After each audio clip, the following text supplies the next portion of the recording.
There are teachers like those guys down there urging a no vote. I've I seen know. a couple of letters being circulated. What is that about? And I don't know what the feeling is among a lot of teachers, how they're going to vote A today. lot of people that I care about are planning to vote no, and I understand their reasons. My feelings about my colleagues, they don't change at all. I'm always down for a fight. So if the vote is no, I'll continue to fight and continue to lead. This is what democracy looks like. This took a little bit of time for me. I'm not a particularly patient person, but Neither am I. right, okay. So I feel like this is one contract, and I feel like we didn't approach this contract as a one-time battle. That we want significant things in this contract, and there's certainly significant issues to build in future contracts. So I think in the past we've always looked at, here's this contract, and then it's over, and then here's the next contract. And we're really looking towards a long-term, where do we see our union power in 5 years?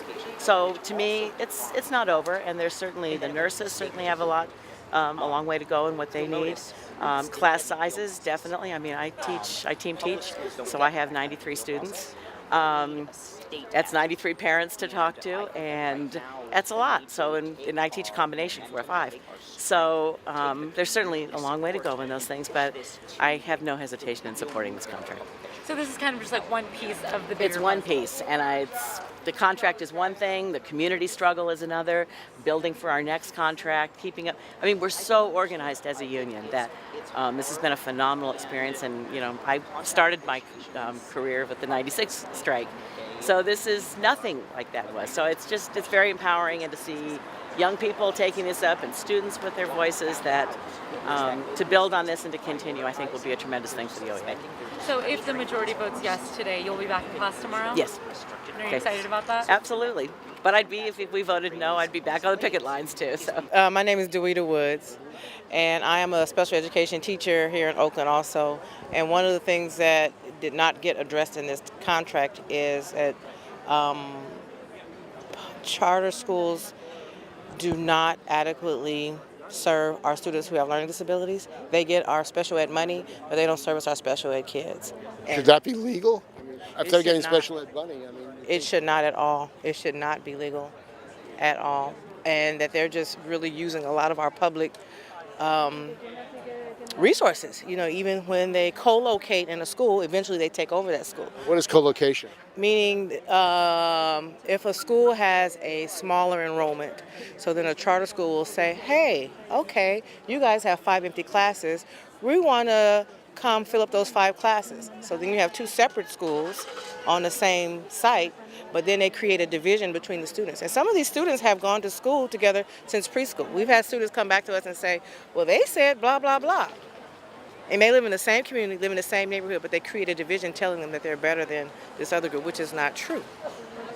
And then eventually, the district will allow that charter school to expand, and then maybe not give the public school room to expand, so they eventually take over. But these schools have already been purchased and are publicly funded by public monies. And then the charter school takes over, and then we lose yet another public school. So cherry picking by the charters, they pick who they want, and then the local community kids can't get into the school. Absolutely. And so that's discrimination. my biggest concern, that we need to put a hard cap on charter schools. And that did not get addressed in this contract, but I'm hoping that's something that we can push forward to move toward, even statewide. I don't have an issue with charters that they exist. Should they be publicly funded? Should a privately run school be I don't think they should be publicly funded. I don't, because they don't serve all the needs of the public. That's why. I'm Randy Lee. I'm a teacher at Oakland Tech, teach math and engineering. What's going on at Oakland Tech in regard to this contract, or what do the teachers think? It seems like overall the opinion is towards no. It feels like a lot of the biggest issues that we had with the contract going in, the district, it seems, hasn't really moved on them. For example, counselors, nurses, salary, class sizes, all those things, we had very minimal changes at best. I'm a little worried that people are calling this a historic win, and from reading through all 118 pages of that contract, I don't really see what we won exactly, and so I'm having trouble, understanding why it's being sold in that way by the leadership, and so I'm here to find out what that is. But if I'm not convinced that we've really actually gained anything from this, then I'm ready to vote no to try and fight for actually winning something from this contract. Well, you've got a lot of support, community support, solidarity. You think that will continue if you vote no? I think as long as we get the chance to communicate with the community about why we think this, if we just say no without any reasoning, then of course they would not support us. But if they see the numbers that we're crunching and they actually delve into the details with us, I think everybody will understand, like, what did we win exactly? Like, our community is smart enough to be able to read between the lines with us and get that information, get that answer. The bargaining table till you get that 3% rolled back into the salary schedule and class size reduction starting in the fall. Miracle Smith. I know what's going on, but I think we should vote no because they're trying to give us a not good deal. They're trying to tell us, oh, they won't close school for the rest of this year, but what about next year? We're already strong right now, so we might as well keep going and get what we're fighting for. Because next year we'll have to start another strike, and then we'll be at the bottom. Then we'll have to go all the way to the top again. We're strong right now, so we might as well fight for what we're fighting for right now and get what we need. And what school do you go to? East Oakland Pride. What's happening there? You've been out in the picket line? Yes, I have. And they told us now we can't cut some people, I forgot what they're called. They told us we can't be on the picket line, so our teachers, they voted for us to not be on the picket line, but we only can go to the marches only, so we can't go to the picket line, so I don't know. What do you feel about that? I feel, at first I was crying because that was not fair, and we're fighting for our education, so I feel like we should be on the picket line fighting for what we need to be fighting for. Hey, my name is Grace Bigler. I work at Oakland High. And you have a sign here, I'll wait for a fair contract, teach your voice.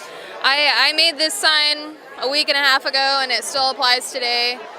Voting no on this agreement. It does not satisfy anything that I agreed to strike for. It doesn't serve students. It doesn't offer a real living wage.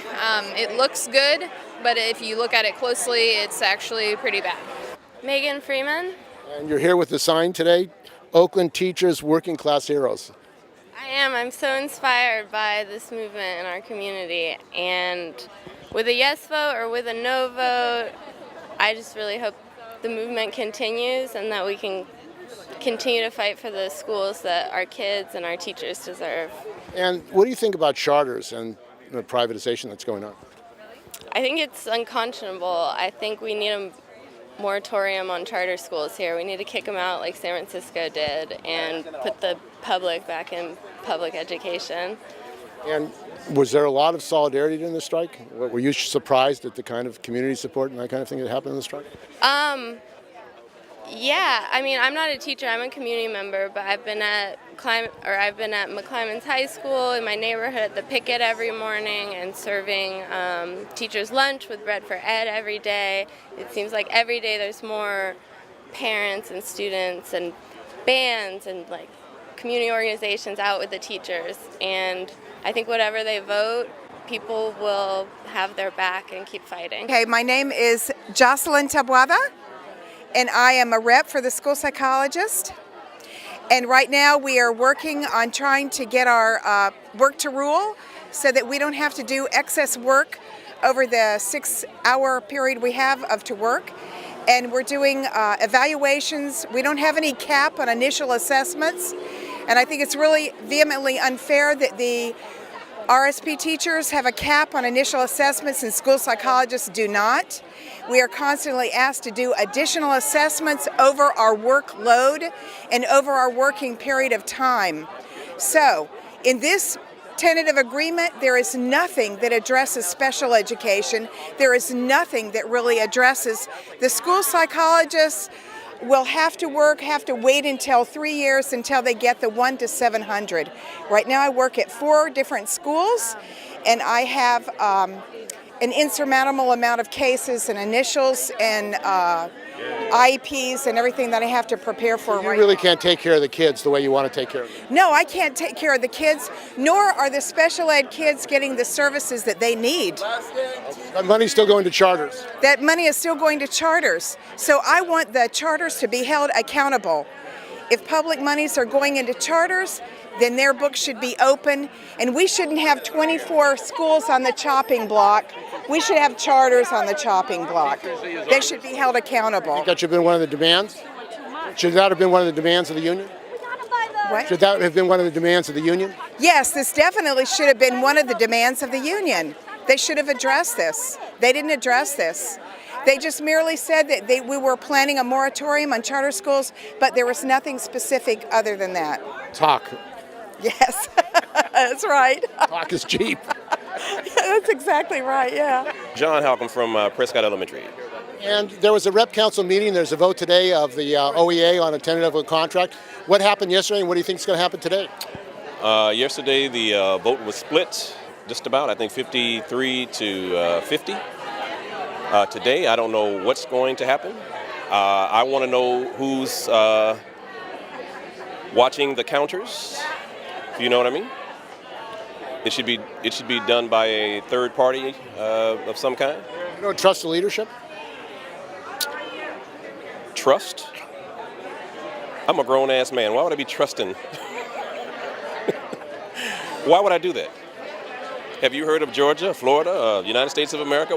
Why would I do that? You're for independent people looking at They should be doing that. It's just, yeah, because we have a great deal of distrust with our leadership. And you should, right? You're pushing this TA like it is the best thing since what do you say, sliced bread, right? Sliced bread? No, it's not. It's old, crusty, it's torn up, it's ridiculous. And they're pushing all this fear on people, and folks are running around here talking about the community won't support us and all that stuff.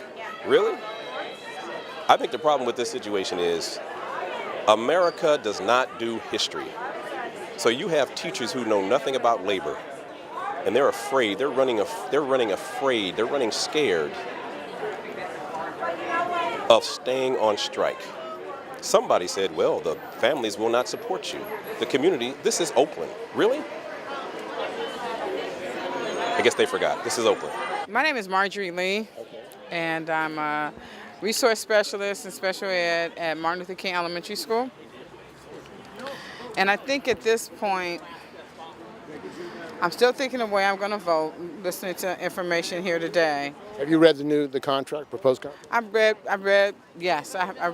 read some of it, but I think my biggest issue now is we fought a good fight. Concerned about my students and moving forward. But the bigger fight for me right now is as a homeowner, a parent of a soon-to-be kindergartner, and the belief in public education. Not a lot of teachers live in Oakland, so we get ready. How can any teacher live in Oakland? I'm saying, but I've owned my home for a while. But if I had to buy it now, I couldn't afford it. But what I'm saying is, when it comes to who goes on the school board, we really need to be present. Those of us who are educators need to mobilize and come up with solutions to keep charter schools out of our city. And there's charter schools that are funded apparently by billionaires. Exactly. Why are the billionaires funding all these charter schools? Why do billionaires, what billionaires do? They want money, okay? It's all about money. It's not about students. It's not about better education. It's about money, and it's about division and fragmenting this beautiful city that has so much culture. And we need community schools. We need to build up our communities, not tear them apart. And also, charter schools, you don't have to live in Oakland. So that means that children from all over the Bay Area, depending on if their parent works here, they may want to find a charter school instead of putting them in a public school. So we have more to go. We have a little ways to go until we get everything that we want to make our schools run better. Do you think the state of California should stop public money going to charter schools? They're privately run. Of course I'm going to say yes, but... Do you think the union should be saying that? I don't know. I'm a member of the union. I'm not on the board. I'm not on the OEA board, so I would let them speak for themselves. I can only speak as an educator, as a resident of Oakland, and I'm speaking from me. I'm not representing OEA. So that's something for me to consider as a citizen and as a person who can vote. So when those issues come up, I think we just need to stay woke. Those of us can help make the change. And I want to join some kind of organization that's fighting for public education. I'm going to do it. You know, I think it's really, really, I know it's important. So are you guys opposing the contract? Yes. What's your name? Israel Gonzalez, and then we're opposing it because the teachers deserve the best because they're unforgettable and they're always there for us. And I don't think they should just settle in for like leftovers or anything like that. So, yeah. So you don't think it's a fair contract? It doesn't fulfill their needs and inflation. You a student? Yes, I'm a student. Where are you a student at? Oakland High. What's happened at Oakland High? Have there's been support for the strike? Yeah, none of the students, barely anyone has gone to school, and everyone's picketing outside the school, and the community's standing by our sides. Is this your first strike? Yes. What do you think about it?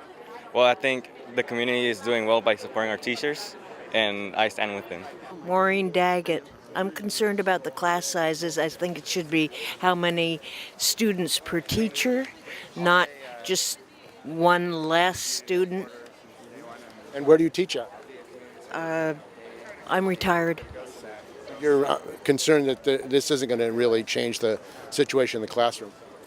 I'm worried about the closure of schools like Castlemont High School. Is that a threat? Yeah. I agree with her. Yeah. Well, I thought they got a protection against closures. No, a moratorium on the charter schools. They're going to put out a moratorium on charter schools because we have so many charter schools. But it doesn't have anything to do with class sizes or closed school closures. They said they were going to talk about the closed school closures in another 6 months, 5 or 6 months. So it's not going to be part of the contract. A lot can happen in 6 months. Yes, that's true. You think that they should have said we're no more charters, no more closures? I think so. I mean, with all the charters and the billionaires, they're funding it. All this money is coming away from our schools, and we barely can survive as it is. We need those resources. Why can't everybody learn together? Why can't the money all come together? It does. So many charters are failing. So why are they being?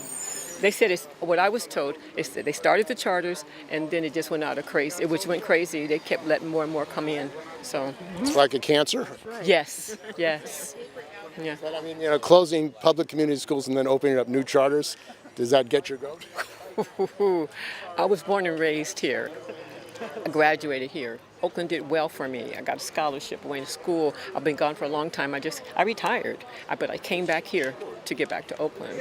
And what I see, I don't like, But I think this contract is going to help. You think it's going to be voted down? It's 50-50 right now. My name is Evan. I'm a resource teacher at Fremont High School. I'm a second-year teacher and worked there as a paraeducator for 1 year before that. And has the strike been strong in your school? Or?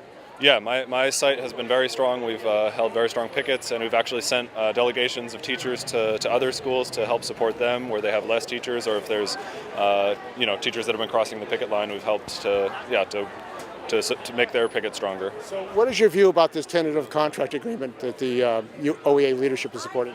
I'm strongly opposed to the TA. I think it's a complete sellout. I think it does not meet any of the demands that teachers have actually entered into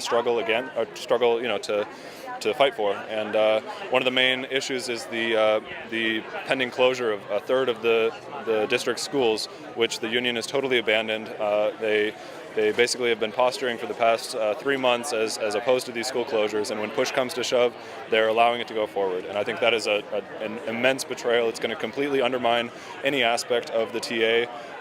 The pay raise does not keep pace with inflation, so it's actually a pay cut, and Oakland teachers will remain the lowest paid among all teachers in California and any major city. The class size reductions are the bare minimum of only one, and for many schools they won't take place until another 2.5 years, to the start of the 2021 school year. And the nurses were completely betrayed by this. Their primary demand was to lower their caseload sizes, the ratio. It's astronomical, 1,350 students to 1, and the OEA completely sold them out on this. There's no limit. There's no reduction of the caseload limit. So the strike was pretty strong, community support, solidarity. Why would they cave in and basically abandon the demands? Yeah, so I mean that's a very important question, and I would say that ultimately it's because the OEA and the CTA and the NEA are tied to the Democratic Party, and they support austerity. The the vast majority of our union dues go to fund the CTA and the NEA, which are these immense bureaucracies. They give millions of dollars to the Democratic Party, and they have corporate executives that make over $500,000 a year. And That's Randy Weingarten. Randy Weingarten, the head of the AFT, makes over $500,000 a year. Our NEA president, Lily Eskelsen Garcia, makes on average over $400,000 a year. CTA president Eric Hines, who the OEA brought in to speak this past week, makes over $400,000 a year. There's over a dozen people at the head of the CTA and NEA that make over $300,000 a year, and there's hundreds that make over $100,000, and that's where our union dues are going. And we argue. So I'm a member of the Oakland Rank and File Strike Committee, and we're arguing that teachers need to organize ourselves independently, reach out to striking teachers across the, teachers that are ready to strike across the Bay Area. Fremont is without a contract. San Ramon. I mean, how could they be? Sacramento is voting to strike. We have to fight for a statewide strike and ultimately a nationwide strike of teachers in defense of public education.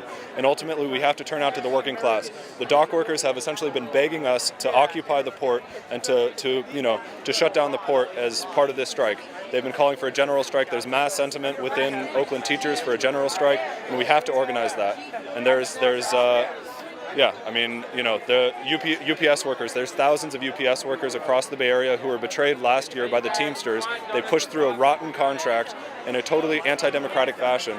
And if we turn out to UPS workers, we could organize wildcat strikes. I think this is what they're afraid of, this thing expanding? Absolutely. The union is afraid of this expanding. They are in bed with the Democrats, like I said, and they are subordinate to the capitalist system. So we're arguing that we have to,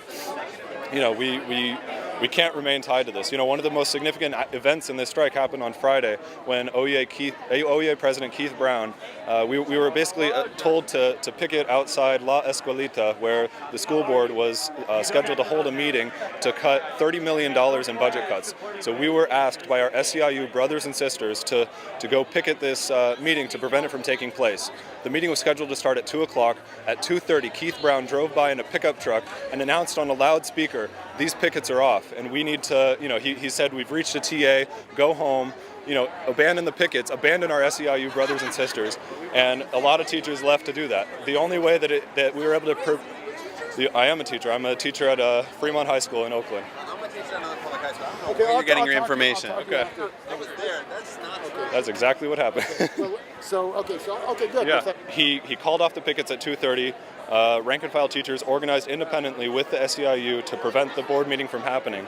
And, in subsequent the press conference later that evening and in subsequent communications, they have officially stated that the TA was predicated on these budget cuts. So he called off the pickets to allow the board meeting to happen to implement these budget cuts.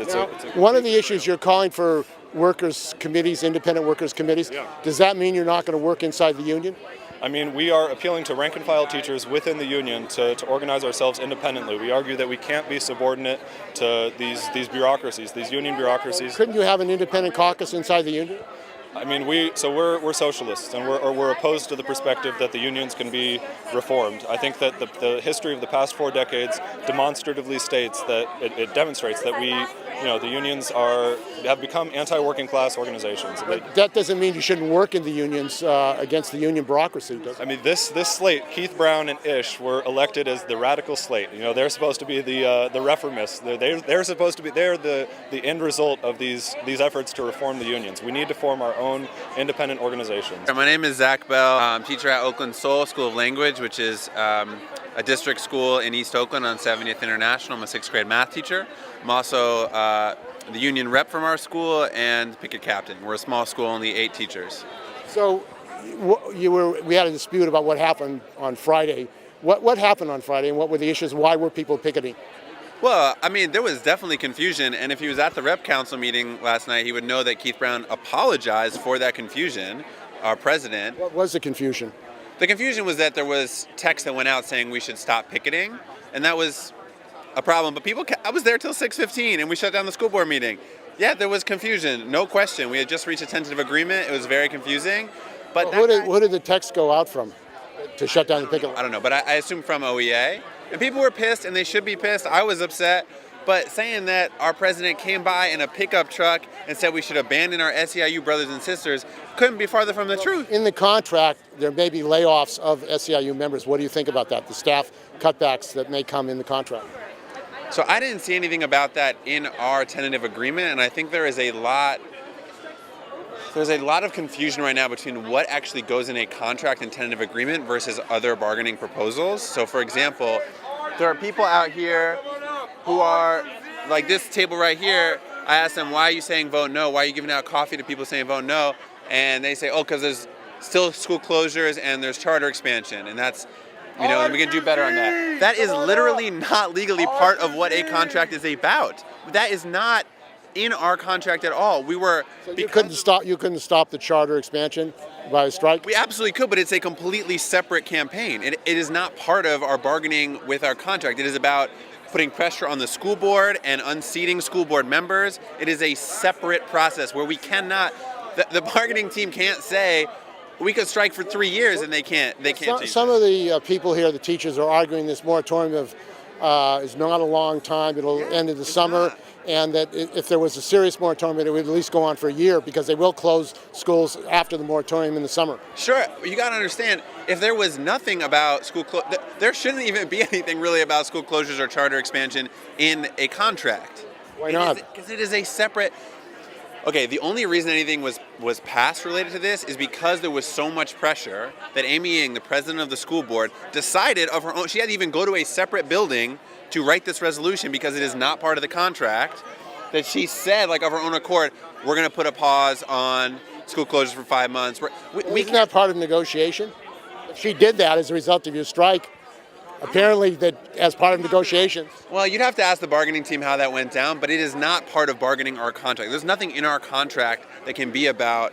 Well, she did that because of your strike, though, didn't she? Sure, yeah, the same way that we can put pressure on the school board to make other changes. But it is, that's the difference. Like, this vote, yes or no, should not be voting, yes, we're comfortable with a 5-month moratorium, or no, we're not. Of course we're not. Of course that sucks. This is a really crappy contract. It's not going to keep up with cost of living. But basically, if do you think you should take a crappy contract? Because I believe our bargaining team, and I believe the financial analysts from CTA and other folks from the state that came in to do this and said, there is literally no more money. Well, what about the 2018, they said there just is no more money left. What about the state budget surplus, $13 billion and $21 billion? Exactly. So let's move towards that campaign. That is not what voting yes or no about. Can you have a strike and say we want the legislature to give us more money? That's not how that process works. Why not? Because us striking affects the district. I mean, it's related, but it should be a separate campaign. And there are folks who are trying to go to Sacramento, work on Prop 13 reform for 2020. I don't understand why they're disconnected. Why there's a separate campaign for the state and a separate campaign for local? I mean, the state has a lot of money, budget surplus, billions. I mean, why not have that as part of the strike? I mean, what are you asking for? That they're going to force the legislature to provide more money for the schools? That's a campaign around the legislature. Wouldn't this strike have an effect on that? I mean, Skinner and other politicians are. Yeah, and they are. Look, people were calling, for example, for the state to forgive Oakland's debt. Did they do that? No, of course they didn't do that. And why not? They will never do that, because we have 3 representatives, Skinner, Bonta, and I forget who the last one is. But this is a Democratic supermajority in the legislature. Yeah. They could pass a bill forgiving the debt, couldn't they? Sure, they totally could. Why wouldn't they do that? You're asking me a question that you keep coming back. Because from what I've been told, and look, I'm a teacher, union rep, I've done some organizing, but like I'm obviously not a full-time like in the state legislatures, but we have 3 folks, and there are districts across California that are underwater. There's no way that our 3 reps are going to be able to convince the rest of the legislature to just forgive Oakland school debt. What they can do is pass legislation to have fair and full funding for all school districts across California, and that is the direction we should be going in next. But like, it's just a question of strategy, and I feel like people are so caught up here with like what they ideologically believe. Of course, I don't think this is a good contract. How could you have a good contract that does not keep up with cost of living? Yeah, but I don't understand how you can say you would vote for a crappy contract when the picket lines are strong, you get community support. I mean, why would you say vote for a crappy contract? I don't understand that logic. I don't know what people are at their other sites, but we work very closely with our families. I set up a solidarity school at a church. We drop off clothes and food. Our families are tired. We've been asking a lot of them. And I do not want to keep asking them for more and asking. We've lost over $2,000 each in our own contracts. We have mothers and folks who need that money. It's a huge sacrifice to keep striking, and to do it in an unstrategic way is a way to break our power. I mean, what is the strategy? What are people even really wanting if we strike for longer? We can't change anything on charters or school closures through this bargaining agreement. We can change it through continued campaigns. I'm down to strike 2-3 more times. I don't care, but let's be strategic about it. And like the piece around nurses people are really upset about, yeah, they should be upset. Right now, we have a cap that's 1 to 1350. That's obviously terrible, but it's almost irrelevant because we can't hire nurses. We only have 22 nurses for 37,000 students. It's about a 1 to 1,700 ratio. And so we're not even going to get down to 1350 until we can hire more nurses. So our bargaining team, I think very smartly, focused on getting a raise for nurses and bonuses for nurses to attract more folks. So someone said in the rep council meeting yesterday, the folks who are voting no are thinking like activists, and we need to be thinking like organizers. No, I wish it would function. My name is Justin Gilmore. So why are you urging the teachers to vote no? My whole family are union members, and I don't know. My feeling as a community person is that this is a do or die moment for the public education in Oakland, public education in general, and either teachers are going to stand up and move against this privatization that's happening, or we're going to see some real significant setbacks of the sort that we haven't seen maybe since the 80s. And so I just think it's really important that people come out, support teachers, tell them that the community has their back, and that they should take the fight to the next level and not accept this contract. It's not good. Are you a member? UAW. UAW? 2865. Are you a member of that union? I am, yeah. We have a contract. We have a bad contract, I would say, actually. And I don't want to see what happened to my union get repeated here to the teachers. We had a contract negotiations recently in the midst of the strike wave around education, and so we're in education, the University of California, and we had leadership in basically the executive board and leadership throughout the union advocating a yes vote on our previous contract, and the contract wasn't good. It was a bad deal, and I see the same thing kind of unfolding here with public education, with OEA, and I don't like it. I think it's criminal, so we got to do something about it. The Rep Council voted to recommend passing of this contract only by a few votes. I think it was 53 to 50. But the history of the Rep Council is it tends to be the more activist members, the more militant ones, and the membership in the past few contracts have voted even by a wider margin to accept the contract. What we're telling the... Who are you? Why don't you... My name is Jack Heyman. I'm a retired longshoreman here in the Port of Oakland. And what we're telling the Oakland teachers, the rank and file here, we have a leaflet going around saying, you have a right to picket in the port. That's the history of the Longshore Union here in San Francisco and Oakland. Going back to the anti-apartheid days where we shut down ships against apartheid. We've supported, as far as I can remember, every strike that's happened in the Bay Area. And we support the Oakland teacher strike. That motion was passed at the Longshore Union Ship Clerks Local 34. Keith Brown spoke at the Longshore Union at our membership meeting and got a resounding applause from the membership. Unfortunately, we didn't have a quorum, so that vote couldn't be taken. In Local 10, you mean? In Local 10, but it did pass in the other Longshore Local, the Ship Clerks Local 34. And there's... Is there fear on the part of the leadership that this thing could get out of hand? Well, I think it is, because if you just take an indication like their Facebook page, when they posted up about the tentative agreement, there were a lot of comments opposing that contract. And the next day, all those comments were disappeared off of the Facebook page. They're also being given false information. They were told by some of the union officials that it's illegal to picket in the port. That's just simply not true. And the point about the port is that The only port on the West Coast that is not taxing the cargo that comes across the docks is the Port of Oakland. Los Angeles, Long Beach, Tacoma, Seattle, all the major ports tax the cargo. And the big argument for the school board is that they don't have any money. There's plenty of money. Oakland is a rich city, and they need to tax where that money is coming from. A lot of it is through the union calling for that? Excuse me? Is the union calling for that? Which union? CTA, OEA. OEA is not calling for it, and in fact, the members have been given false information that it's illegal to picket.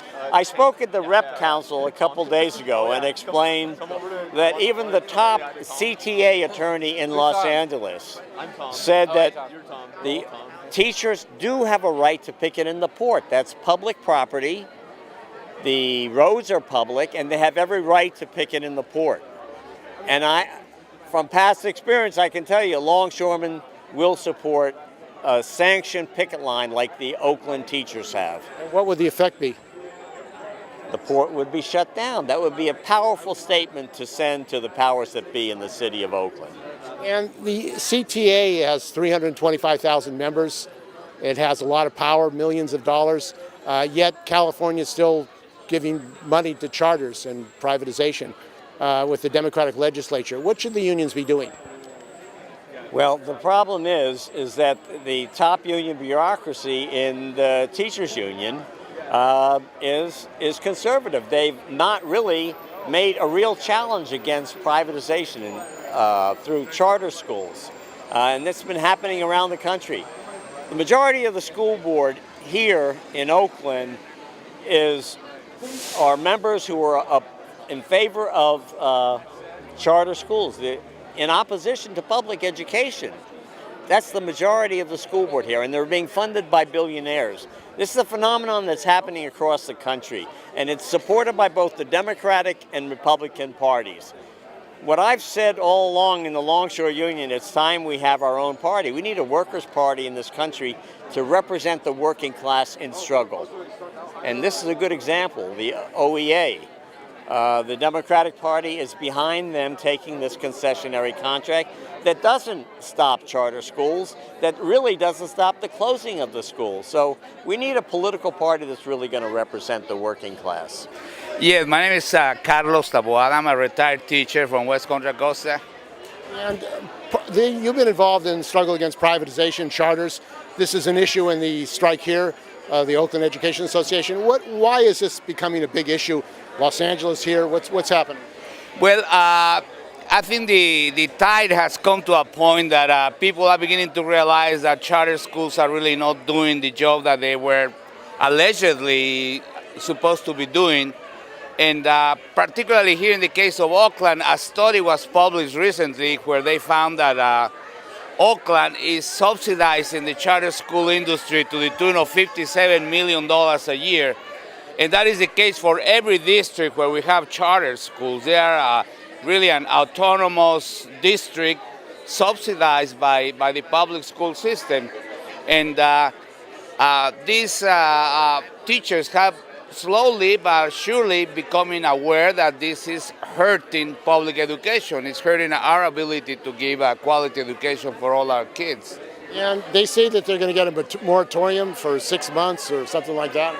They promised a 5-month moratorium on school closings, school closures, which is really a trap because that means that they're going to have all summer to do their school closings. See, so it's really, I mean, maybe they should have asked for a 1-year moratorium on school closings because a 5-month moratorium is an obvious trap. I mean, they can meet in the summer and do all the dirty work there. So are you for public money going to charters in California or anyplace else for that matter? No. I think it's an outrage that public money is going to subsidize what is in effect a corporate project to dismantle public education in our state. And the CTA, what are they doing about this? They have 325,000 members? They are doing relatively little. You know, they are really not being proactive to defend public education. Why is that? well, they are not acknowledging the fact that they were instrumentals in having the original Proposition 39 passed. You know, it was a Faustian deal that really we are living now the effects of it. You think that the charter school law and Prop 39 should be repealed, or? I think all charter school laws should be repealed, period. There is no room. It's a contradiction in terms to even say the words public charter schools. There is no such a thing as a public charter schools. That's what Go Public says, aren't they? I know, they very, very good marketing techniques, very excellent marketing. Excellent marketing, poor teaching. That's what charters are all about. My name's Jack Gerson. I'm a retired Oakland teacher. When I was active, I was on the executive board, and I also served 4 years on a bargaining team from 2007 to 2011. By the way, this bargaining team should be reorganized, expanded, or hopefully recalled and replaced. Thanks. In Los Angeles, how long were they? They were 6 days. This one went 7 days. There's a lot of pressure coming from politicians, Democratic Party politicians, I think coming from CTA to end the strike. Was the strike really weakening? Were people really asking to go in? I saw thousands of people marching around in the rain at the end of last week. So, I mean, I'm not in a position with a complete overview, but from what I could see, and I was down for 6 hours at the board shutting it down on Friday, it looked to me like people wanted to stay out, and I think the nurses are extremely upset about the settlement. They say they've been thrown under the bus, and because they wanted not a bonus, they wanted more nurses to reduce their caseload, which is breaking.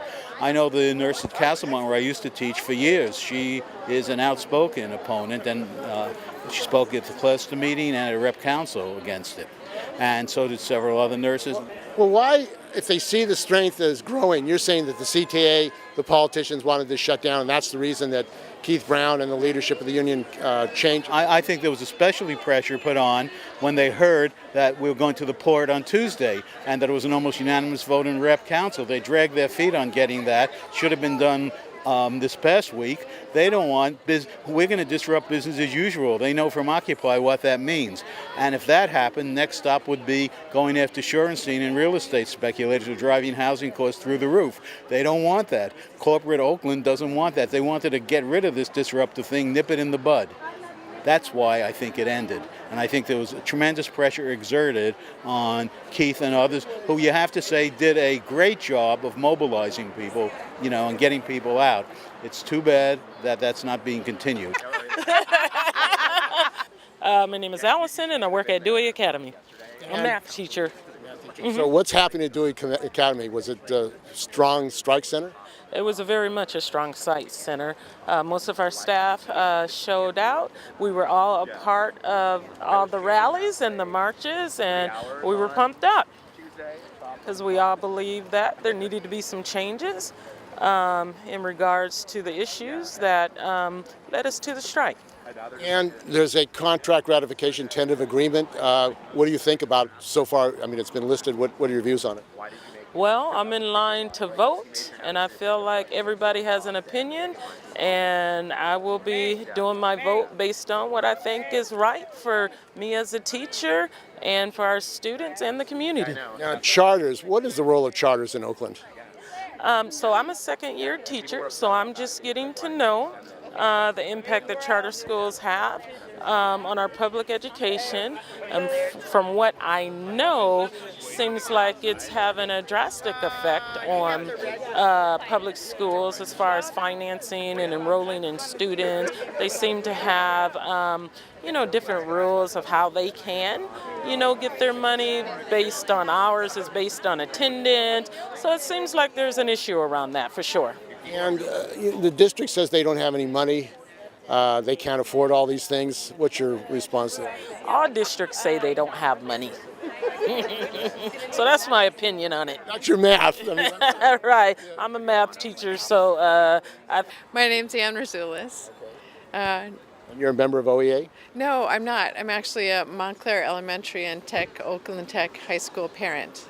And just feel like we want to come out and support the teachers. Not sure what they're going to vote. It's not ideal, but we just want them to get what they need. And how has this strike affected your life, and what's happened with it? It's been super disruptive. It's been really challenging, but we've been really impressed with the community and how everybody showed up. We all support each other. We've helped with each other's kids, solidarity schools. What is the solidarity? It's a school that's set up to support families that don't have options but that want to picket. So if they can't send their kids with other family members or other community members, they send them to solidarity school. And if they're families that have gotten free lunches previously, they still get their free lunches and their kids get educated and cared for. So you're taking care of the kids while there's a It's a strike. priority. That's the whole point. Yeah. And what do you think about charters? I'm on the fence. I'm not really a big supporter. The more I've learned about it, the more concerned I am about it. I think that it takes away from the public schools. I think that we have a challenge managing our money, and I think that just disrupts everything further. People debated whether they were for or against this tentative agreement, and there was a narrow, there's two actual parts to it. There's technical in terms of the first part and the second part, but there's a narrow approval for a recommendation to vote yes. By how much? On the main one, the first one is sort of like for the first year. It has to do, I think, with the retro bonus, and that one isn't as important. I think they both have to be passed. The second one was like 53 to 50. Yeah, that's a very close vote. Very close. It's only a recommendation, so yeah. I mean, today is the one that really counts, and it's we'll see. And it's only the people who are here who will determine it. But I think my view is I'm against this tentative agreement, and for a lot of reasons, and as well including the way in which it was gotten, and on the basis on which whatever money is being provided is on the backs of SEIU and some student programs. Isn't that kind of screwing the union, SEIU, which is back to strike? I think it is. Yeah. I mean, why would they do that? Future solidarity? I have no idea. I don't know why I think I know why the district would want that. Number one, they want to continue to claim there's no money. Number two, frankly, what we're told is that, in fact, shutting down that meeting didn't even matter because they get an extension. So, I mean, to me, it seems that the value from the district's point of view of our calling down a picket line and doing even a symbolic move to allow this to happen, even if it didn't need to happen, is to kind of show disunity and to sow disunity between two unions whose solidarity has been growing qualitatively in the last year, particularly the last half year, and certainly into the strike beyond anything I've ever seen in my almost 30 years in the district. So it's historic, and so I think that had to be stopped, and that was maybe the price for. I don't know. I mean, some of this is speculation, so I don't want to speculate too much, but it's certainly not good. My name is Diane Johnson. I've been teaching since 2009, and I'm a proud teacher from Oakland High. There's a new contract, a tentative contract. There's going to be a debate here. What do you think is going to happen? You know what? It's really hard to say. When they first announced the TA on Friday, before we really went through it, a lot of us was for it. After we've gone through it, there's some questions that are raised and some concerns. So right now, it's really hard to say. What are the concerns that were raised after you went through the contract? Well, the class size reduction is only by one. That's not very big. It's not very big. How big is your class? Normally, a class size is about 32 or more. But to have a class reduction of one, that's not a lot. And then also is concerned is that's what's going to happen to our classified who have stood with us. Our concern is if we vote yes and they cut the classified, and where's the solidarity? We don't want to split the union. They'll be very angry, the classified. So we have to take that into consideration. Also, the nurses' payload is not really limited. It's not really lessened until next year. So you have a nurse in your school? Yes, I do. We're blessed that we have a community resource center, but there's so many other programs that don't. So, like I said, there's some things that we are concerned about.